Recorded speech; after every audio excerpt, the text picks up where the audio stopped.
Hello, Wealth Builders. I am Edward R. Williams, host of Wealth Building for Beginners show and author of the book Wealth Building for Beginners. I'm excited to be your coach today. I believe substantial financial growth is not sustainable without the interior work of personal growth. And personal growth without financial freedom yields limitations. So, with constant growth in both holistic wellness and financial education, it's going to lead to us having extraordinary lives. That's why I started my company, EdwardRWilliams.com. It's an online holistic wellness and financial education platform where you get me every week, coaching you and keeping you accountable and driven to build wealth. We could all use positive reinforcement in the world today that aligns us with the aliveness and financial freedom that we deserve. So if you're not a member yet, go ahead and sign up for free at edwardrwilliams.com and join our worldwide community of wealth builders. It's no secret that with skilled guidance, an inspired community, and life-changing tools will bring us closer to building your wealth goals. So let's roll into today's episode. Try to take some notes if you can and share this episode with your family and friends, as it's a responsibility of each of us to share our wealth building solutions throughout our communities. Please also tag or DM me on Instagram at EDWRWilliams and join our community of wealth builders on Instagram so I can say hello. Thank you for your time and let's get started. If you could live anywhere in the world, where would it be? What country would it be and what city would it be? And my next question is, why aren't you living there now? Is it because of costs? Maybe it costs too much, or is it away from your family and friends? Or is it too far from your job or your spouse's job? Today, we're going to discuss living by design, or what John Maxwell calls it, intentional living.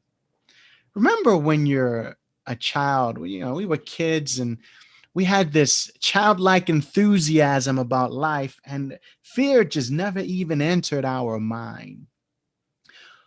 Well, I'm going to tell you my story and why I chose to live in the country in which I did. And I'm going to challenge you to just stop, pause, and ask yourself, hey, am I living by design or am I living by default?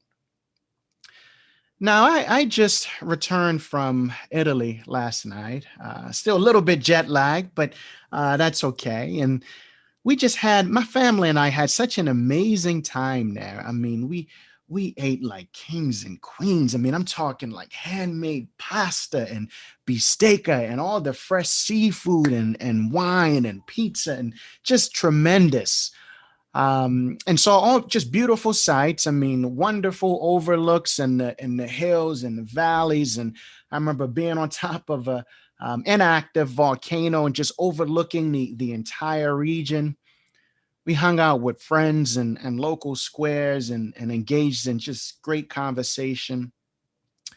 And I'm on the flight last night, just thinking, okay, why is it that I no longer live in Italy? I mean, we had such a great time. How come I don't live there anymore? And then I pulled out my laptop and just started looking at old photos and just typing in some things. And I came across some studies that I want to share with you today. There's a group called Organization for Economic Cooperation and Development.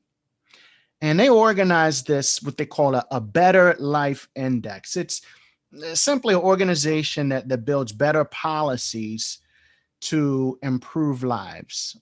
And they have a range of subjects that they look at. I mean, social, economic, and environmental challenges. And they put all of these countries side by side and they measure each of them. And so I'm going to talk to you a little bit about Italy and America and why I made the decisions that I made. So, Italy is literally one of my favorite countries in the entire world.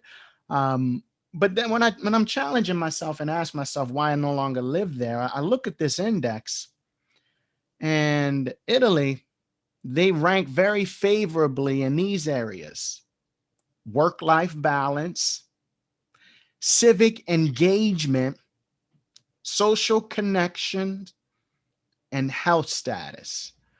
All right. So Italy is like amazing in these things. And United States, it's not so strong, not as strong as Italy in those areas. But Italy is very low in subjective well-being, environmental quality, jobs, earnings, and personal security.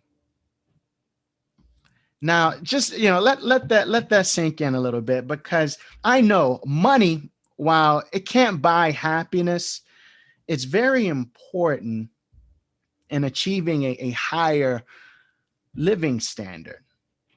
You'll hear these phrases all the time. Money can't buy happiness. Money can't buy happiness, but it can definitely help in achieving a higher living standard. So in aligning Italy with the US, so let's look at income. And income, Italy ranked out of a scale 1 to 10, 3.7 for income. So that means that less than half of the people are making below average salaries. In the US, it's 9.1.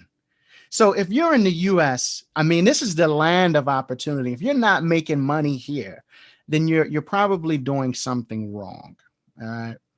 Jobs, let's look at jobs. Jobs, Italy ranked 5.2 and the US ranked 8.4. Okay. So Italy is about average. They I guess half of the company, I mean, half of the country is they don't really have sufficient jobs. But in the States, we rank 8.4. Although we think our unemployment rate is high, if we look at the rest of the world, I mean, it's actually pretty low. Okay.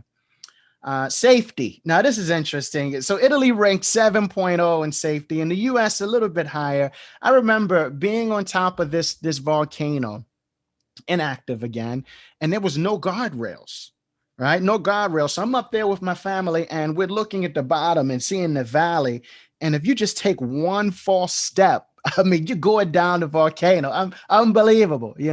Or we took so many different taxis, and our friends driving us around, and I got an infant girl, and there's no car seats. I'm not putting her in a car seat. I literally have her on my lap, and we're speeding throughout the town, and it's completely acceptable. And in my mind, I'm thinking, wow, how is this tolerated? Right. So safety is pretty important. So these three things: income, jobs, and safety, was one of the reasons why I decided to return to the States. But here's what Italy ranks high in: work-life balance. Italy ranks a 9.4 in work-life balance. So work-life balance is simply how much you work, right, against how much you play. And you want those to be pretty even, pretty balanced. And the US is lopsided, right? We measure a 6.0 in work-life balance. So that was one of the reasons why I decided to move there, because people have fun. They enjoy their lives. I mean, they're experiencing life on their terms, right? They're experiencing, some might call it happiness, others might not, because they don't have the economic means that you have in the States. And so I came to this epiphany. I'm giving you this long, drawn out story because in my mind, I chose to work in the States because of the economic strength. And I still have a life in Italy, right? So if you can work in the States, get money and live in Italy, because that's it's all about pleasure and work-life balance, then that seems to be my recipe for success. But this story is used because I really want to challenge you to ask yourself, why are you living where you are? Did you make a conscious decision to live where you are, or are you living where you're currently living by default? Because I know we all know of people who haven't even traveled outside of their block. They're living on the same block that they were as kids. And that's, that's completely fine. If you chose this lifestyle for yourself, then certainly that's your decision. But make sure that your life is created, and all of your activities that you design, that you place in your environment, that you put inside of your life, your bucket, make sure that you chose that. All right. And it's not by default. So thank you, wealth builders. I'm a big fan, and don't never let fear lead you. Okay, never let fear lead you. I'm a big fan of grow into your environment. I put in my book, Wealth Building for Beginners, how when I first stepped out and just started discovering the world, I did it with very little means. I think I had less than a couple $1,000 in my pocket, and I just stepped out. Now, we can't always do that. Not everyone can do that, but never let fear rule you. All right. So take care, guys, and I hope that you are living your best life. Until next time.